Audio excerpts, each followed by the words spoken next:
Okay, good morning, everyone. I think the people are still trickling in. Welcome to the virtual open house of the Columbia University Historic Preservation Program. Very excited to have you all with us today.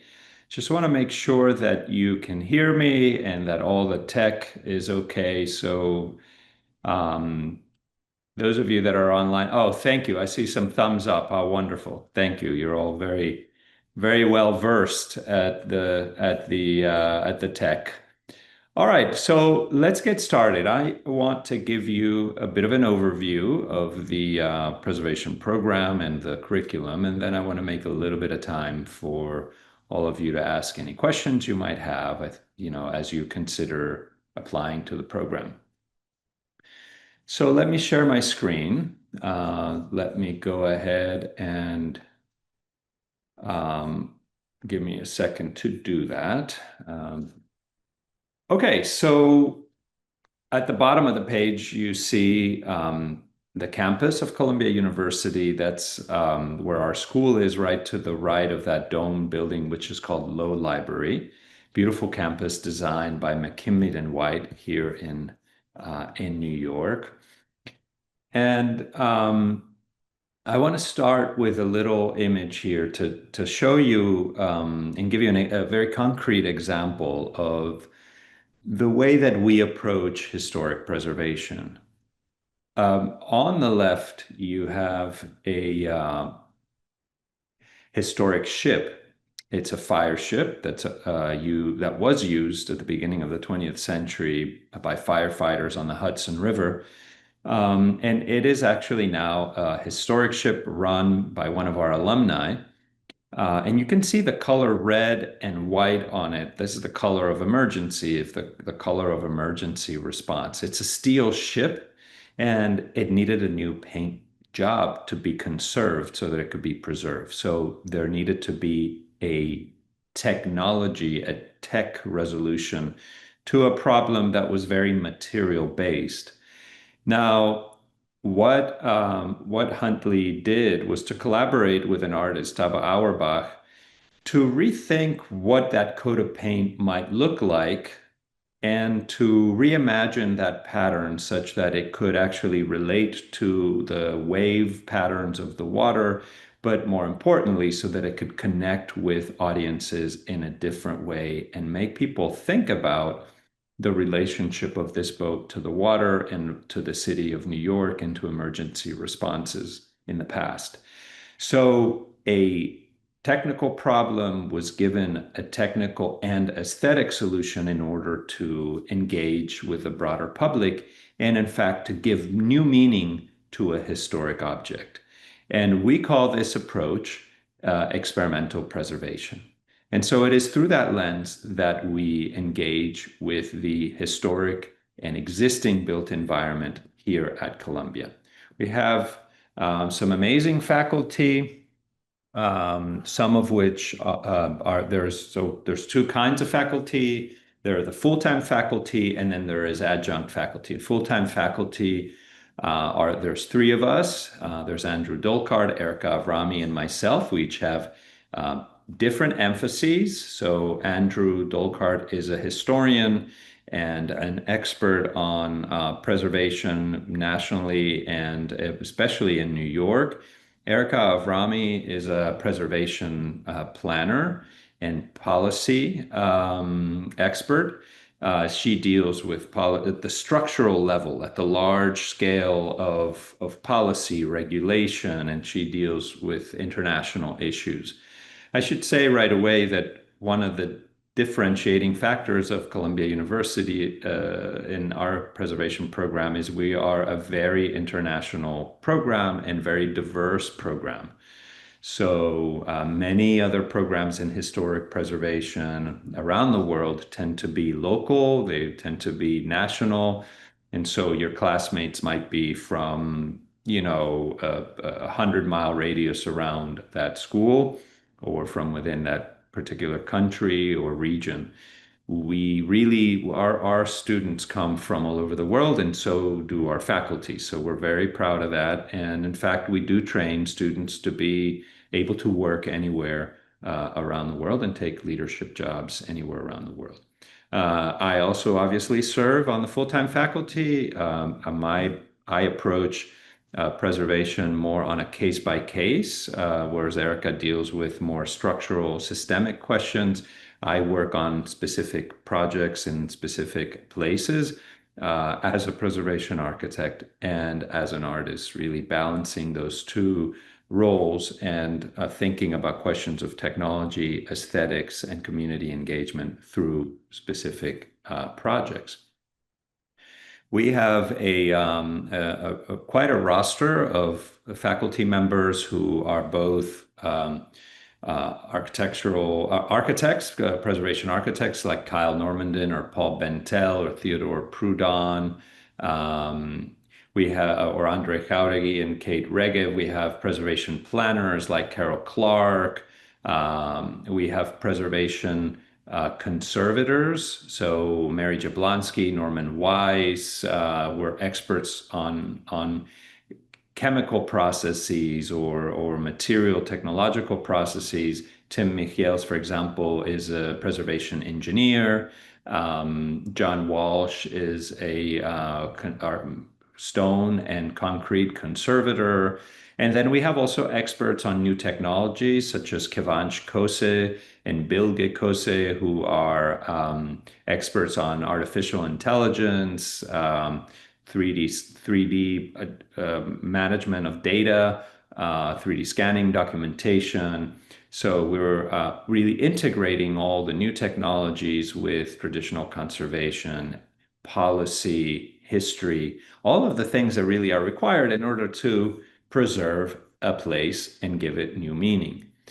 So let me talk a little bit about the different options that you have in the program. So the program is a 2-year program. That's most students come in and they do a 2-year full-time program where they are in residence here for those full 2 years, meaning 2 years is 2 semesters, obviously. So fall, spring, summers, and a summer in between. The summer, you don't take classes. We encourage you to do an internship in between those 2 years.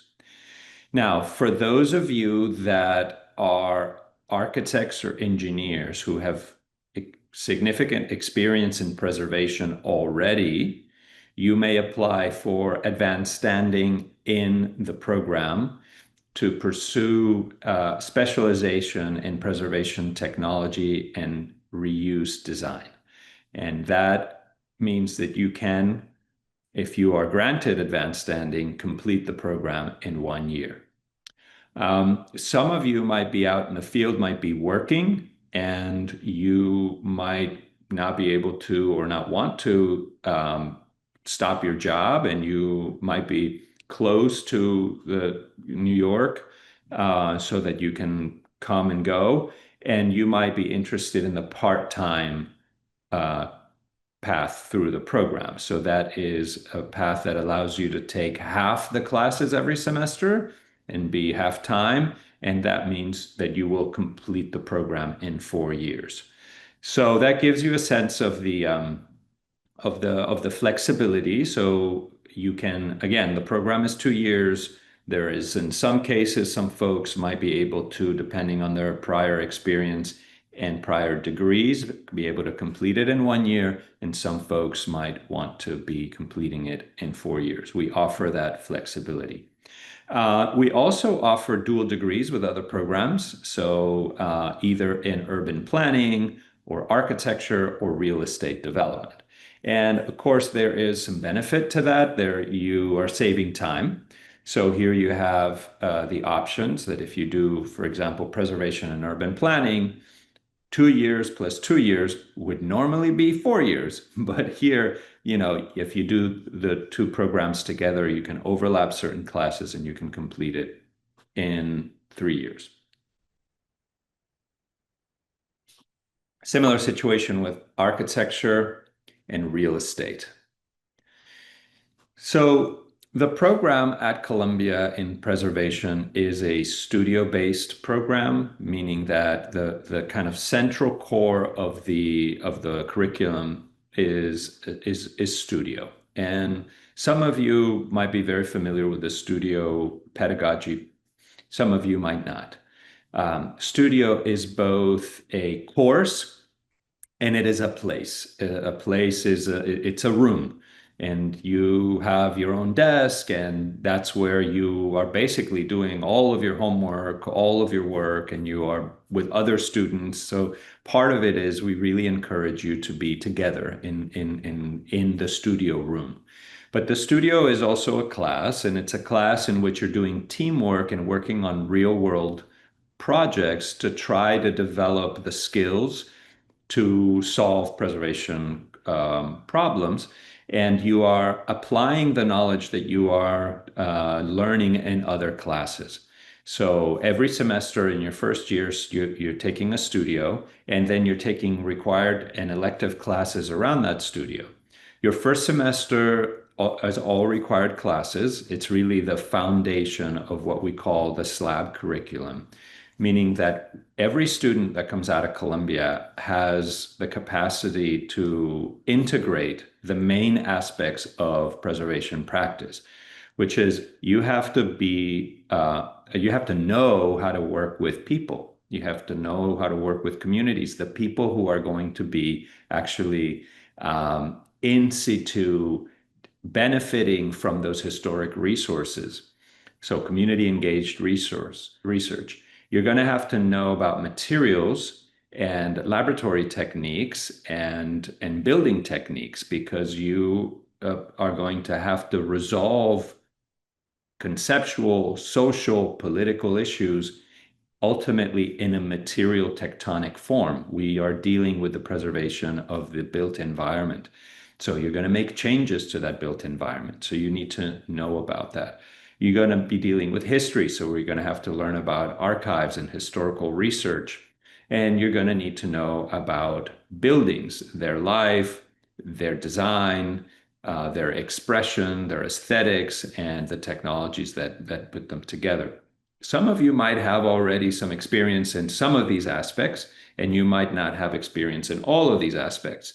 And that's why we work together in teams, because you are learning from each other. So everybody comes in at different levels, and part of that first year is to really get everybody to have a common base language and understanding of all these different parts of the SLAB curriculum. So we don't do necessarily tracks.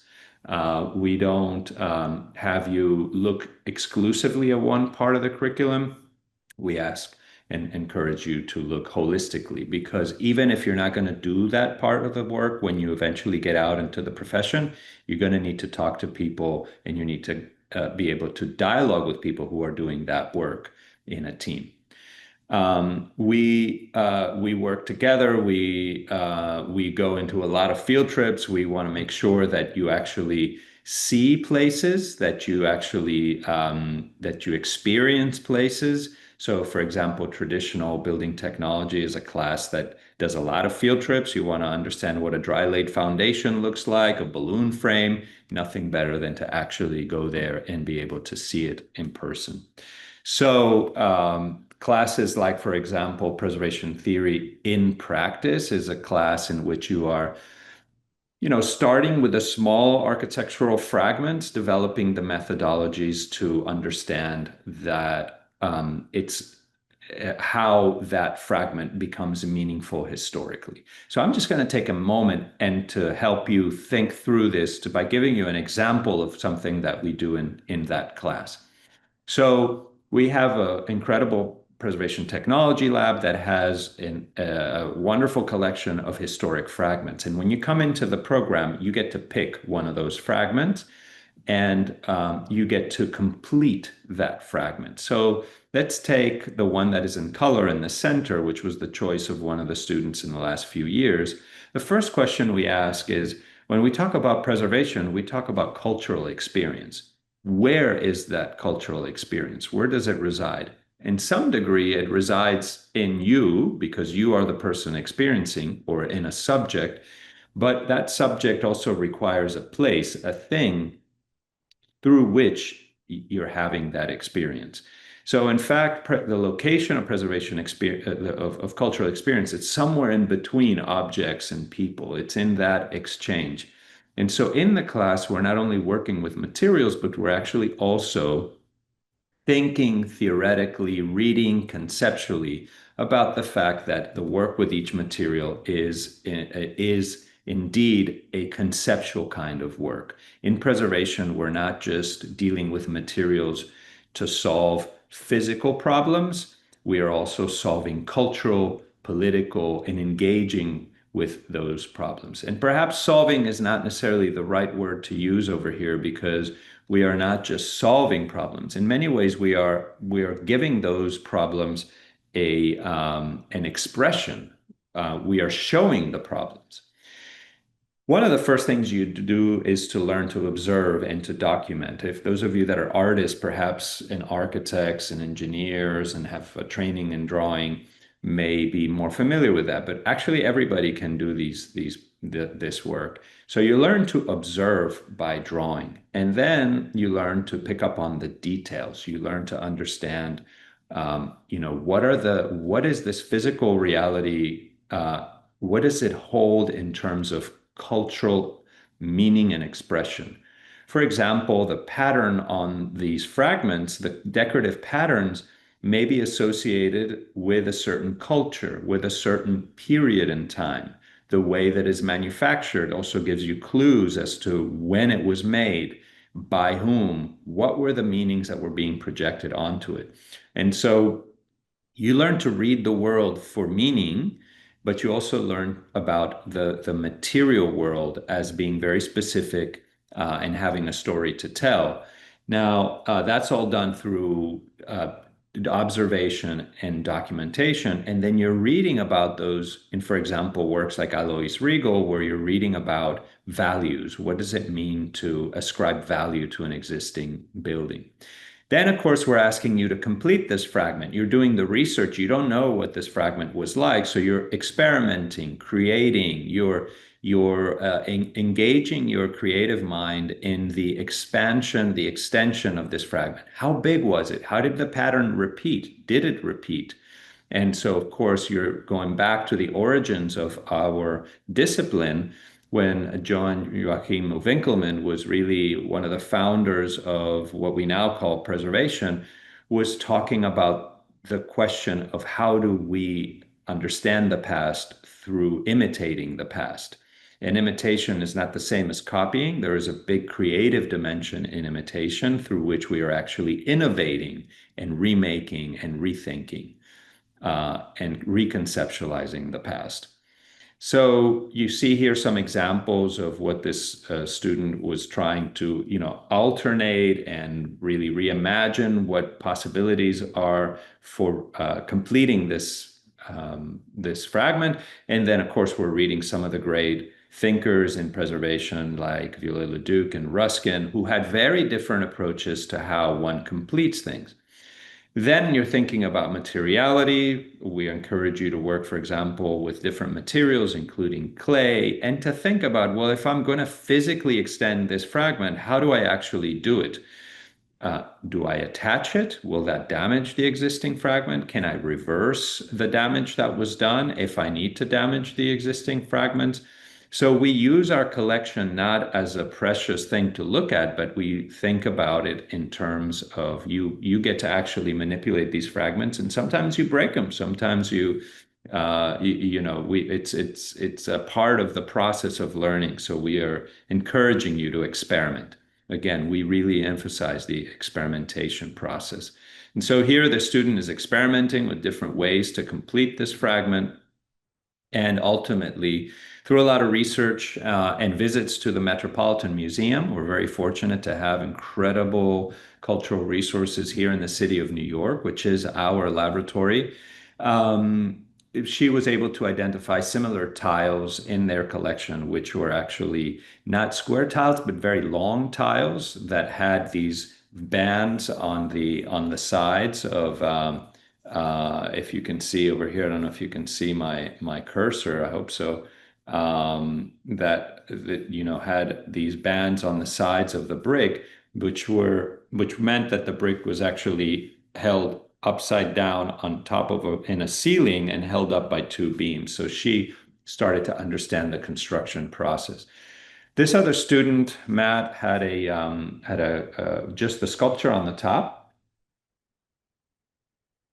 to work with as a fragment. And through research, he realized that this was actually a clock topper in the early 20th century. But we, of course, don't have the clock. So what he did is that he tried to give expression to that clock and to the fact that the his documentation of the clock was through black and white Xerox's copies, and he created an extension that was a physical object, black and white, as if it was made out of paper, in which you could see both the clock, drawing of the clock, but also a table of contents of all of the research that he did. And in parallel with this object, there was a whole documentation process.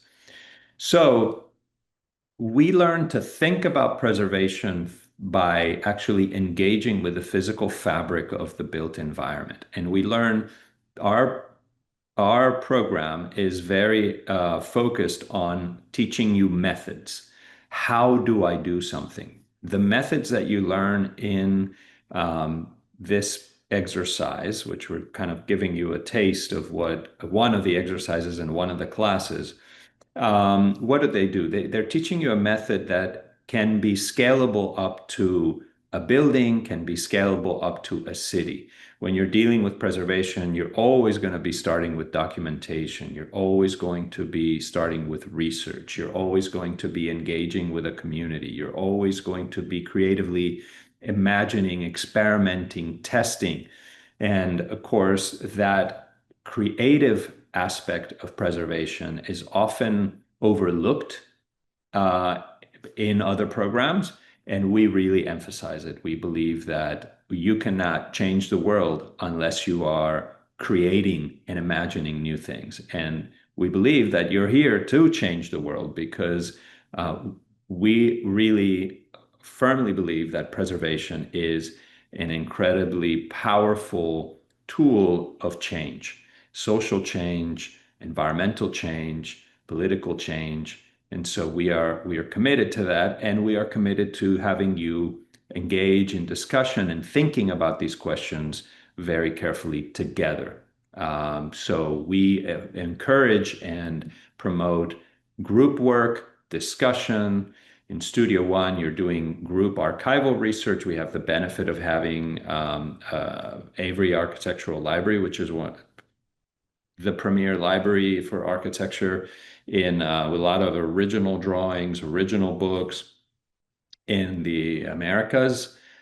You're going to learn to go out into the field, and just as you learn to document a fragment, you're going to be in parallel learning to document buildings. So here you have some students working to do that kind of documentation. You learn how to photograph properly so that you can actually take measurements or identify conditions and learn to produce the kinds of drawings that are the standards of the profession for both the identification and conservation, preservation of buildings.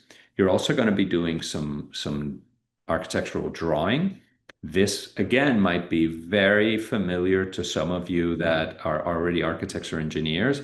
And those of you that are not will probably at this point going, oh my God, I cannot do that. I've never done that.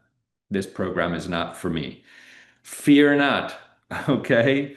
Everybody goes through this.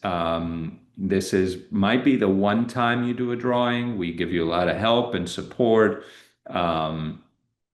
We encourage, again, group learning, but it is very important for you to do a drawing in orthographic projection and to do plans and sections because as a preservationist, you are going to be required to be able to read drawings. So you might be, for example, you might end up in charge of preservation in a municipality, and you will be in charge of reviewing plans from architects that are doing an extension to a historic building. You will need to read that plan and be able to tell what was the existing building, what is the new building. You need to have that very clear in your plan, and that ability to read is something that, again, it's a method and something that we're going to be teaching you here. Um, from Studio One, you're going to be going to Studio Two. You're going to be moving from the scale of a building to the scale of a city. And one of the distinguishing characteristics of historic preservation is that cities are inhabited. It's unlike archaeology. Archaeology, they might not need to deal with people that live on the archaeological site. They deal with visitors, but they don't deal with residents. We deal with residents. And preservation, that's one of the exciting things. You're dealing with an existing city, with existing communities that have concerns, politics, cultural dimensions. So you learn to both engage with them, but you also learn this very difficult thing, which is to speak for others, to represent them, to represent their concerns and their ethical, moral questions there that you learn about in Studio Two. Studio Two then produces these incredible reports that you have some examples here. They're available online. I encourage you to go onto our website and actually download them. And they engage with different issues, including very big emphasis on climate change. We believe that and it's not that we believe it, it's a fact. The existing built environment accounts for close to 40% of all of carbon emissions around the world. So being able to understand the role of existing buildings, not just historic buildings, which is a subset of the existing built environment. So we're dealing with buildings that are there and they all have a story to tell. And some of them might rise to the level of the historic designation, and some of them might not. But we as preservationists need to be able to make that distinction and engage with all of them. So this is a wonderful studio that goes from engaging with communities to drilling down into the embedded carbon, embodied carbon and operating energy of existing buildings, and breaking down all of the elements of the building to understand, how should we really think about decarbonization of the existing built environment, thinking about each of the building parts and where do they come from. Very, very important. In the second year, we have different studios. This one rotates every other year, in which we travel internationally. We believe that you have to engage with other cultures, places that you actually don't know anything about, and to learn how to do preservation in different ways by listening and engaging with communities.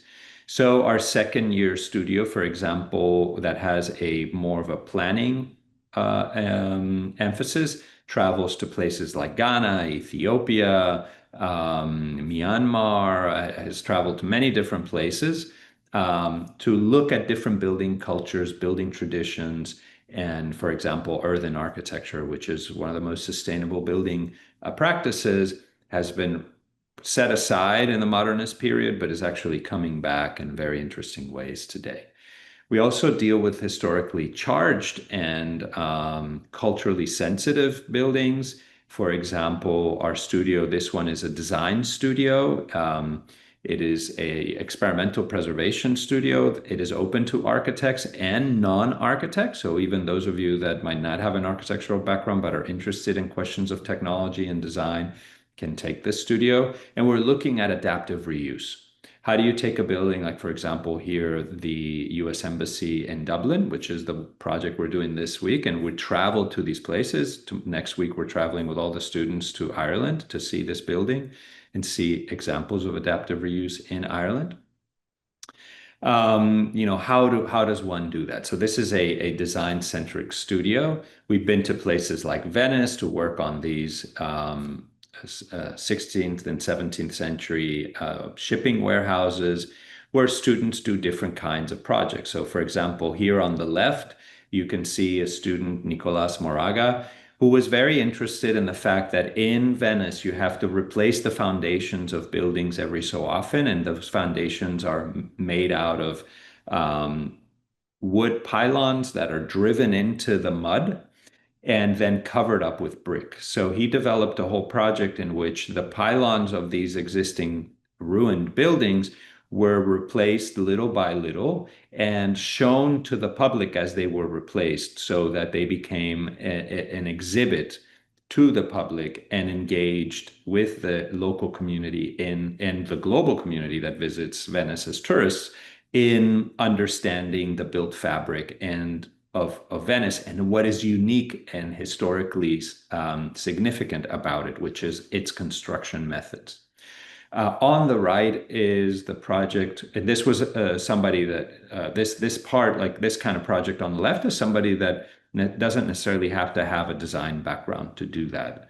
But you learn how to work with images and how to, understand technologies and to do this kind of expressive work in an artistic work in the program.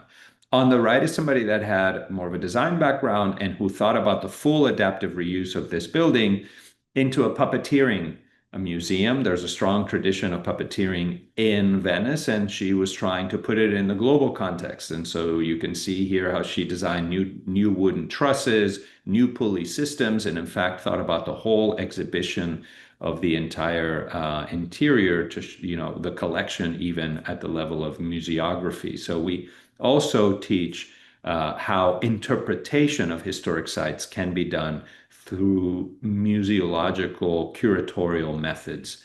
And that's a big part of preservation as well.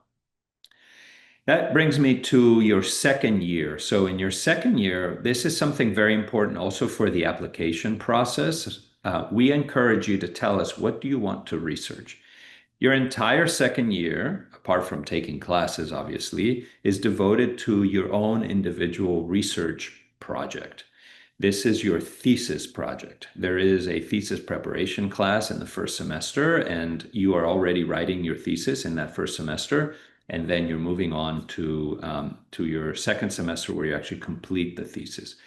Theses can range from historical theses to more planning and policy theses to more design and reuse theses to more artistic installation theses to more technologically driven theses. Like, for example, here you see Prem Chayathan, who's dealing with projection mapping. How do you actually, for example, project the completion of a historic room rather than actually or using projection technologies and 3D mapping technologies rather than actually, for example, putting historic furniture back into the room. So enhanced reality, artificial reality. These are some of the tools that are being used. You might do more of a materials conservation project thesis. So here, for example, Michelle Leach, this is one of the things that she did, and she's testing different ways in which stone might decay through the various instrumentation that we have in the lab, and then developing new techniques for their conservation. So the lab is a big part, as well as the studio. You're going to be moving between the studio and the lab. It's a place of education. It's a place of individual research. You will be conducting. Some of you that are more interested in technology, design, and so on might be in the lab more. And it's also where we have this historic collection of fragments that you will all be working with in a lot of your required classes, learning to understand materials by touching them, by experimenting with them, by also visiting their sites of production and conservation. So, for example, here in the metals class, you will go to see how steel can be galvanized. And this is how the steel is dipped into these galvanizing pools. And you will experience this incredible network of connections that the program has, experience all of these places of manufacture. We are very active professionally in the field, especially with the Association for Preservation Technology. Many of our faculty are board members. We can constantly participate in presentations. Students present their theses there at APT. We participate in the yearly bridge competition, and it's either a bridge or an arch. It's a super fun event. We go as a program there. There's a lot of team building spirit. We also teach you how to use the latest 3D scanning, 3D processing technology. We have courses now, and we had for a number of years, courses on artificial intelligence applied to preservation. So getting in on the ground up of this long wedge of history, which is the use of artificial intelligence, very important. So there we have classes on those topics. Here's just a model of the kind of thing that you might do. You might do one of these three-dimensional scans, learn how to put those together. We do a lot of hands-on work as a way to do conceptual work. We don't believe that there is a distinction between thinking and making. In fact, if you're thinking, like let's say you are writing, which means you are using ink on paper in order to express that thinking, there is a material expression to your conceptualization. And we do that with metal too. So we have summer workshops, which are actually, you don't pay tuition for these. These are free to students. And we go to Alabama and we go to a historic foundry, and you learn about metals by actually making metals, melting the metal, casting the metal, both iron and bronze, and making incredible group projects like this year. We made that incredible um, sculpture, which you can see on the right with different parts of student work. Um, we are a very active cultural institution. We welcome the world here. We invite international and nationally recognized figures to give lectures, and it's a great privilege to host them. And our students are known for showing up to these lectures, for engaging deeply with the lecturers, and asking hard questions. And so part of the program is also the culture of discussion and debate that happens outside of class, and with the world, and as we welcome the world through this lecture series. Some of you might be involved in actually being part of the lecture series and organizing it. And it includes one speaker lectures and also large international symposia that we do one a year, which is called the Fitch Colloquium, and that happens in September typically. There are a lot of different research projects that faculty are involved with that you can be involved with as a research assistant, and that pays a little money to work with the faculty to do that research. So, for example, Professor Andrew Dolkart has a award-winning project on New York City LGBT historic sites, bringing up the whole question of the importance of the recognition of LGBT sites around the city. Professor Erica Avrami has been very active and at the forefront of convening thinking around the existing built environment, climate change, and social inclusion. And I have a number of different projects, again, dealing with heritage, climate change, and also art. Part of our mission here is to make sure you get a good job coming out of the program. So we have a very robust job placement system where, there is a job bulletin, but also we help you polish your CV, do mock interviews. We organize a career fair where you get to meet different employers and understand what they do and present your work to them. And we are really fortunate to have the largest alumni group in the country. We are the oldest program, so part of it, we have alumni in every major organization out there. So we also have this alumni group. We're fortunate because they're very active. And so when you come into the program, you're going to be paired with one of these alumni to help you move through and understand what the profession is like and to start networking. I always believe that your networking is starts the first day you get into the program, because that's when you should be starting to look for a job. It takes like a good amount of time to look for a job, so you shouldn't wait till you graduate. There are different work opportunities, whether TAs or working in the journal Future Anterior, or hourly paid, what we call casual positions in the office and in the lab. Those of you that are interested in that can ask more about that. And we can also talk about different tips for your application if you'd like.